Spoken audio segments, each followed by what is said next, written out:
Merhaba, bugün size Hadımköy Pelikanhil'de 1000 metrekarelik bir villanın 4 ay gibi kısa bir zamanda nasıl bitirdiğimizi anlatacağım. Bu projede başıma gelmeyen kalmadı diyebiliriz. Birincisi tansiyon hastası oldum. Tansiyon derken 25-18'e kalbim 125 atıyor. O sırada 4.2 İstanbul depremi oldu, pandemi oldu, saçlarım dökülmeye başladı ve en beteri elim kırıldı duvara yumruk atmaktan. Proje o kadar heyecanlıydı ki toplam çekirdek kadro 25 kişi sahada, fakat gün sonunda baktığımızda 250 kişiye varan bir ekip çalışmasıyla burayı bitirdik. İlk defa bir projede sondan geri saymaya başladık. 40'tan geriye sayarak son 40 günü akıl almaz bir heyecanla izleyeceksiniz az sonra. Esas mevzu ev sahibinin bizden yılbaşında burada bir kız isteme olacak ve yılbaşına bunu yetiştirmeniz gerekiyor dedikten sonra başladı bütün hikaye. Yapabilir misin? Düşündük taşındık, yapabilirim sanırım. Ve sonrasında işte havai fişek gösterileri mi istersiniz, şart diye de Christmas için süslemek mi istersiniz?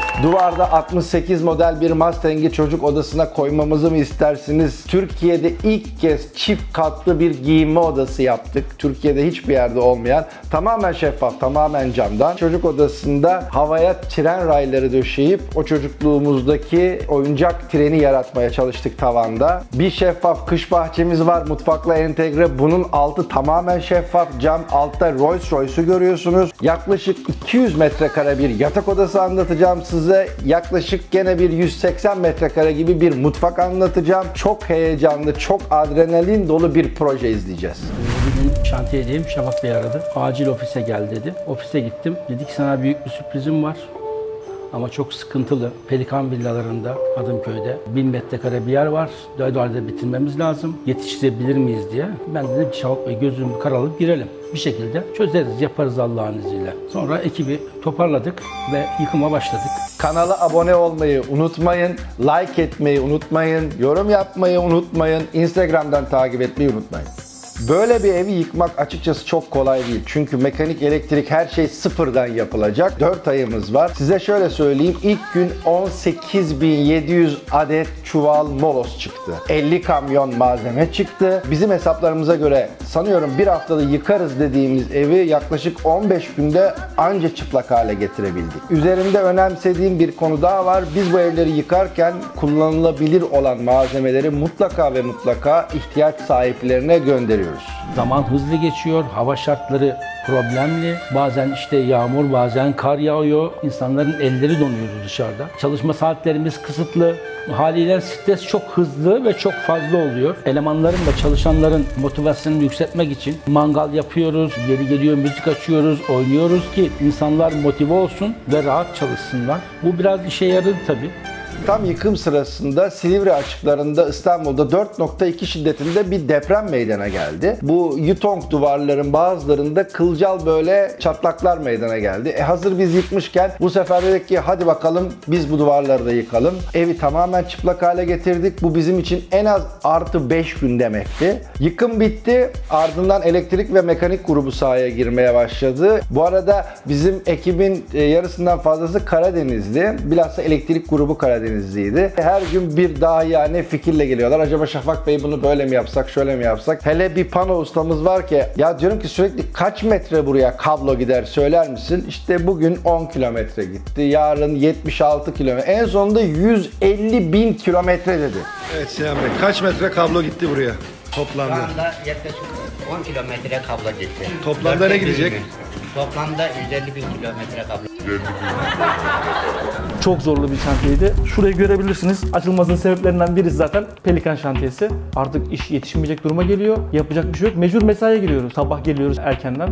Elemanlar geliyor, çalışıyoruz. Artık diğer elemanları yolluyoruz, işi bitenleri. Biz artık sabaha kadar çalışıyoruz. Traforda yattık, kamp sandalyesinde, arabanın içinde. Her yerde yatmışlığımız var. Şuradan bir ricam olacak Şafak Bey. Sizden ricam artık şantiyeye bir karavan almamız gerekiyor. Milim hataya tahammülü olmayan biriyim ve ağır obsesyon hastasıyım aslında. Bu birçok yerde benim yaralanmama sebep oluyor. Ben gördüğüm eksikliklerde bunu yık ve tekrar yap söylemlerim çok meşhurdur. Şimdi bu bir kere tekrarlanıyor, 2 kere tekrarlanıyor ama 3.'de işin rengi değişiyor. Gene bir gün iskeledeyim yukarıda, aldım metreyi, ölçüyorum ve 3. defadır düzelttirdiğim yer gene yapıldı. Ulan kaç kere düzelttin burayı dedim ben sen. Mı geçiyorsunuz yapacağınız işi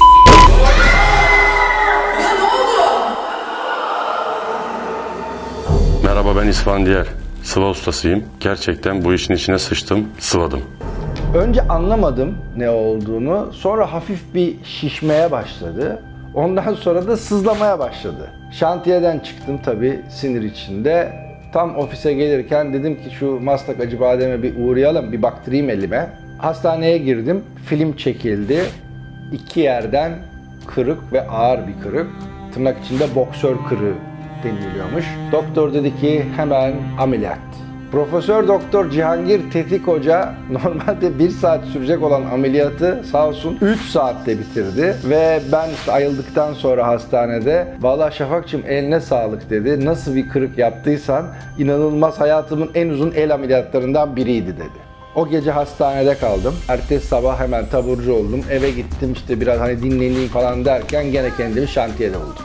Bu projede evin en büyük alanı yatak odası olacaktı. Müşteri böyle istedi. Yaklaşık 198-200 metrekare yatak odasının içinde yatak, karşısında bir televizyon ünitesi, bir oturma bölümü, oturma odası kadar ve onun üstü cam, kış bahçesi gibi. Ufak bir kitchenette, gene odanın içinde bir erkek için lavabo, bir kadın için lavabo ve makyaj bölümü, şöminesi, banyoları, duşu ve o odanın içinden geçilen bir giyinme odası. Giyinme odası bugüne kadar yaptığım en havalı diyeyim tasarımlardan biriydi. Tamamen cam, taşıyıcıları paslanmaz. Ortada bir kocaman ada, her adanın 2 tarafında kilitli şifreyle girilebilen çekmeceler, çanta dolabı, ayakkabılık, hakikaten butik gibi bir alan yarattık. Giyinme odasından da tekrar arkaya gizli bir kapıyla yeni doğacak olan bebeğin odasına geçiliyor. Bugüne kadar yaptığım en büyük yatak odası diyebilirim.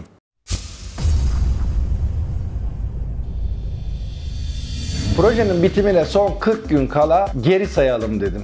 Çünkü 40. günde arkamda görüyorsunuz yetişme gibi bir ihtimali olmayan bir proje. Gerçekten hiçbir şey yok. Elektrik, mekanik %80'i 90'ı tamamlanmış. Onun harici çok kalabalık bir ekiple gidiyoruz. Meksika filmlerinin unutulmaz oyuncusu. Aleykümselam. Tecavüzcü Coşkun. Yakalandım bak gene ya. Şantiyede herkes mutlu ve rahat, huzurlu çalışıyoruz. Keyifler yerinde. Son 20 gün kala toplam 100 kişiyle bu işi kotaracağımızı düşündük. Fakat hakikaten günler geçtikçe bizdeki gerilim ve stres ciddi manada artmaya başladı. Mobilya atölyelerinin bir tanesi Ankara'da, 2 tanesi İstanbul'da. Bir yandan demir atölyesi ayrı çalışıyor, bir yandan alüminyum atölyesi ayrı çalışıyor. Büfenin dolap kapaklarını tamamını mozaikten yaptırdım. O mozaik baştan sona elle tekrardan yapıldı. Mutfağın içinde yemek yeme yeri de yaptık aile için ve hemen yemekten kalkıp oturma odasına geçiliyor. Oturma odasında tavana kadar 4,5 metre bir kütüphane, televizyon ünitesi, şöminesi ve yayılma alanı. Hani dizi seyrediyoruz ya yemekten sonra, o alan orası ve o sırada çocukları da onun hemen arkasında bulunan oyun odasına gönderiyorsunuz. Bunun tam ters tarafında ise mutfağa bitişik bir kış bahçesi yaptık. Bu kış bahçesi tamamı cam, havada duran bir kütle gibi düşünün. Aşağıda müşterinin Rolls Royce'u duruyor ve yürürken sanki böyle düşecekmişiniz duygusu yaratan bir mekan yarattık. Ve altta kim varsa sizi görebilir. Ama bunda da uzaktan kumandalı bir sistem yaptık. Aşağıya da bir otomatik perde yaptık ve bütün gördüğünüz bu cam taraf tamamen kapanır hale geliyor. Saat 11.30-12 gibi çalışmaya herkes devam ediyor. Evin içinde 200 kişi var. Böyle uzaktan Şafak Bey'i gördüm. Böyle bir baktım kızarmaya başladı. Böyle gözler de kızardı. Dedim herhalde tamam buraya kadarmış. Kanalımıza abone mutlaka olmanız gerekiyor. Algoritmayı da etkilemek için like etmeniz gerekiyor. Bir de yorum yaparsanız şahane. Bir gittim yanına. Bütün herkes bir şeyler soruyor. O da en son böyle bir patladı. Bir baktık tansiyon. Hemen tansiyon aletini istedim. Tansiyon aletini getirdiler. 20'ye 13 mü 20'ye 14 ne olmuştu tansiyonu. Hemen çok korktu tabii. Aldık hastaneye götürdük. Ne olacak, ne bitecek, nasıl yapacağız şeklinde. Öyle bizi bir korkutmuşluğu var Şafak Bey'in de. 40 günde 1000 metrekare yapmanın acı ama gerçek sonu. Misafir tuvaletleri aslında evin her zaman en gösterişli yerlerinden biridir. Genelde küçük bir alan fakat burada harikalar yaratmanız lazım ki evin sahibinin misafirleri geldiği zaman wow bu nasıl bir yer desin. Burada da ne yapabiliriz diye düşündüm. Gene çok küçük bir alan. Yere mermerleri CNC ile boşaltarak mozaikten balıklar yapalım dedim. Koi balığı. Birçok projede Türkiye'deki önemli ve iyi sanatçılarla çalışmayı seviyorum. Bu projede de mozaik sanatçısı dünyada ve Türkiye'de ismini pek çok yerde duyurmuş sanatçı Meyçem Ezengin'le çalıştım. Koi balıklarını teker teker elleriyle yaptı. Süre olarak az bir vaktimiz olduğu için Meyçem Hanım da yoğun bu arada. Yalvar yakar hadi ne olur hızlı hareket etmemiz lazım. O da sabahlara kadar çalışarak hakikaten harika bir tasarım ürün çıkarttı ortaya.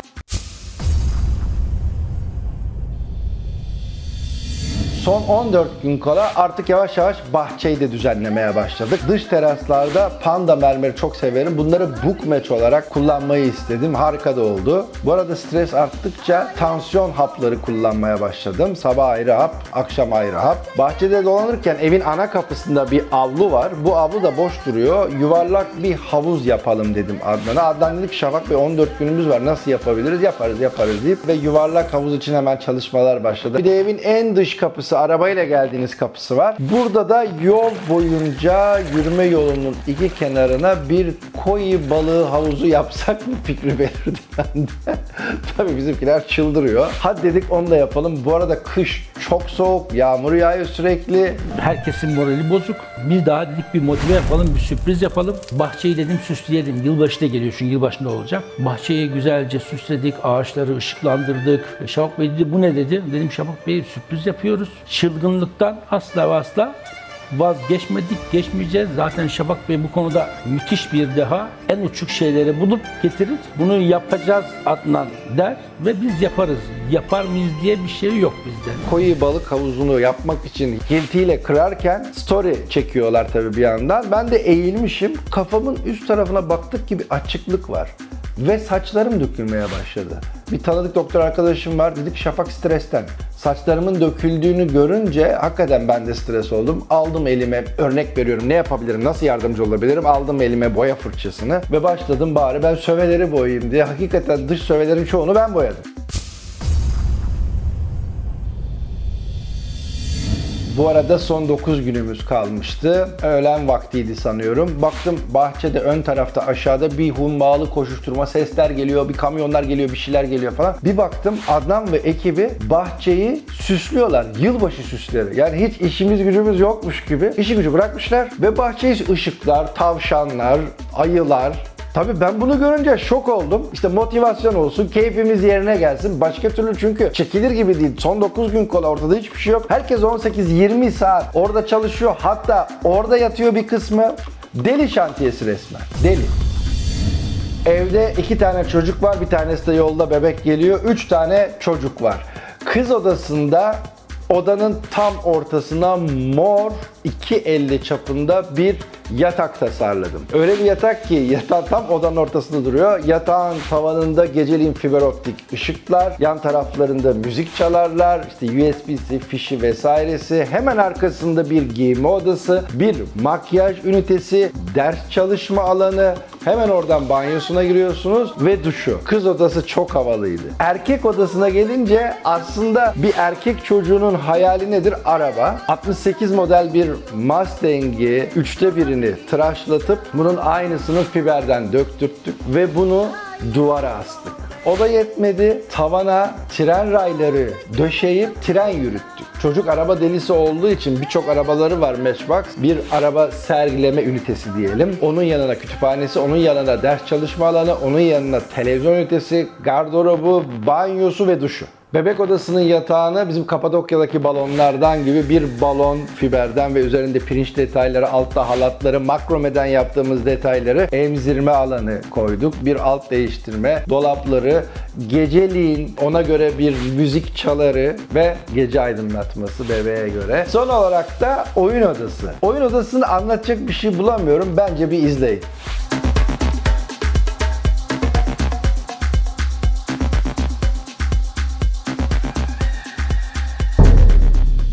Pelikan Hill'de işe başladık. İş 4 ay. 4 ay dendiği an zaten yapılacakları da öğrendikten sonra kesinlikle olmaz dedik. Ben dedim ama. Bu 4 ay içinde nasıl bitecek? Şafak Bey tabii biraz deli, biraz da yani diyeyim çılgın. Ama Şafak Bey'in güzel tarafı var. Çocuklar bugün mangal yapalım, onu yapar. Yani arada bize büyük jestleri olur.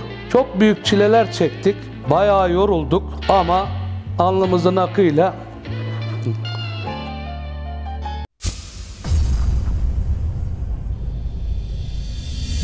Son 5 gün kala artık hakikaten saatleri saymaya başladık. Yetişecek gibi gözükmüyordu, işin doğrusunu söyleyeyim. Ama hiç vazgeçmedik. Bütün ekip olarak 200, hatta son 5 gün 250 kişi hiç vazgeçmedik. Bu arada yurt dışı, yurt içi, bütün Türkiye, dünyada betler biter mi bitmez mi diye gerçek söylüyorum ki yani. Sanal betçiler falan neler yani. Yaptılar, insanlar iddiaya girdi. Arkadaşlarımın çevresi takım elbisesine bilmem nesine Şafak Bey bitecek, bitmeyecek mi? Türkiye'de ciddi bir vibe oluştu bununla alakalı. Acaba yetişecek mi, yetişmeyecek mi diye. Çünkü hakikaten yetişecek gibi gözüküyor. Hatta takipçiler bana DM'den video atıyorlar. Ya Şafak Bey bırak diye. 5 gün hayatta yetişmez. Bu videoları beğenmeniz benim için çok önemli. Çünkü izlendikçe ve like edildikçe üst sıralara çıkıyor. Bir de doğru veya yanlış, hatalı ve ne görüyorsanız boşluk, bunu lütfen güzel bir şekilde aşağıya yorum olarak yazın. Çünkü sizin yorumlarınızla bu yavaş yavaş videolar gelişmeye başlıyor.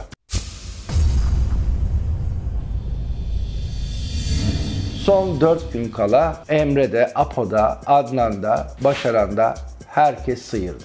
Ve artık risk almaya başladık. Mesela Fransa'dan Hermes duvar kağıtları geldi. Döşemememiz lazım. Çünkü hala insanlar 200 kişi evin içinde ve bir vursalar, çizseler falan bunun telafisi yok. Dedim ki döşeyin. Ne varsa, ne bitecekse herkes her şeyi şu an yapsın. Dedim ya, Adnan da motivasyonu aslında çok iyi bilen bir adam. Akşamları mangal yapıyoruz. Dansöz yok ama tabii Başaran bizim ekibin en büyük neşesi. Çok güzel. Çok güzel. Yap. Evet.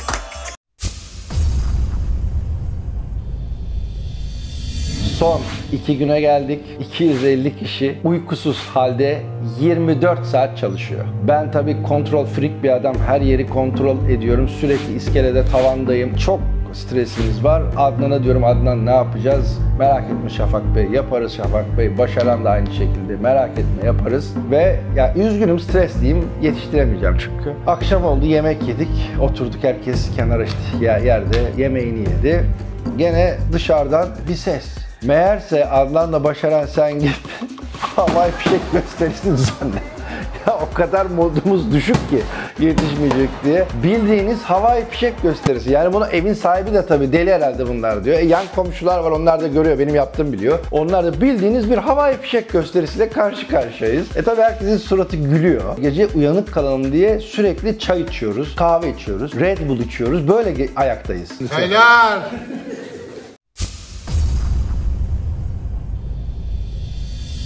Ve artık 24 saatimiz kaldı. O gece hiç uyuyamadım. Volta atıyorum dışarıda. Bir aşağı, bir yukarı. Ne yapacağım? Ne edeceğim? Nasıl yetişecek? Rezil olacağım. Instagram'dakilere rezil olacağım. Müşteriye rezil olacağım. Ailem takip ediyor. Arkadaşlarım takip ediyor. Rezil olacağım. 2 tane opsiyon var. Ya müşteriyi arayacağım. Ben yetiştiremedim. Yabancı misafirler gelmesin. Kız istemeyi iptal edin. Veya risk alacağım. Bitireceğim. Sabah oldu. 8-8.30 gibi. Kahvemi içtim. Bir döndüm Adnan'a ki gülüyor. Elinde Starbucks bardağı. Adnan dedim ne yapıyoruz? Bitiriyoruz Şafak Bey dedi. Salonda çok büyük tavanda misinalarla 156 adet misina ucunda lamba, ucunda da camdan bir figür olan avize var. Bunu biz 4 kişi ellerimizle teker asmaya başladık. Bir yandan artık son detaylar, işte merdiven kovası çok güzel, üzerinde ayna var. Onun pirinçleri yapışmaya başladı. Perde bölümünde çalıştığım Karum Tekstil, Selin Hanım vardır, dünya tatlısı, o ve ekibi deli gibi çalışıyorlar ki yani son 15 saat diyelim, son 15 saatte bunları bitirmeleri gerekiyor. Onlar da muazzam bir performans ve temizlik aşamasına geçtik perdelerden sonra. 35 kişi, ellerinde fırçalar, bezler, cam grubu ayrı, onlar da 20 kişiydi. 50-55 kişi aynı anda temizliğe kalkıştık. Hepimiz temizliyoruz, hepimizin elinde bez var. Diğer bölümlerdeki avizeler takılıyor. İtalya'dan highlight aydınlatma Roberto Cavalli avizeleri getirdi. Bir yandan onu takıyoruz. En ufak biri çarpsa kırılacak ve telafisi hepsi yok ve yavaş yavaş herkesi dışarı çıkartmaya başladık. Akşam oldu. Herkesi tabii yavaş yavaş da vedalaşıyoruz. Teşekkür ediyoruz. İşte bu evi bitiren en önemli emekçilerden biri Komutan Logar. Ne söylersin bu evle alakalı? Elle emeğine sağlık. Ben teşekkür ederim. Ya açıkçası bu tek başına yapılabilecek bir iş değil. Bu bir ekip işi. O ekibi hakikaten orkestra şefi gibi iyi yönetmeniz lazım ki güzel bir müzik ortaya çıksın. Ya Allah hepsinden razı olsun. Çok iyi bir ekibe sahibim hakikaten. Ve onları yolcu ettim. Biz işte kendi çekirdek kadromuz son kontroller dolanıyoruz, ediyoruz. En sonunda salona geldim ve yere yattım. O sırada Apo iskeleyi söküyordu. İskelenin tepesine çaktırmadan benim resmimi çekmiş. Baktım çok güzel bir fotoğraf. Aldım o fotoğrafı Instagram'a koydum ve altına şöyle yazdım. Bitti. Dünya vazgeçenleri değil, azmedenleri hatırlar. Hayret etme, gayret et.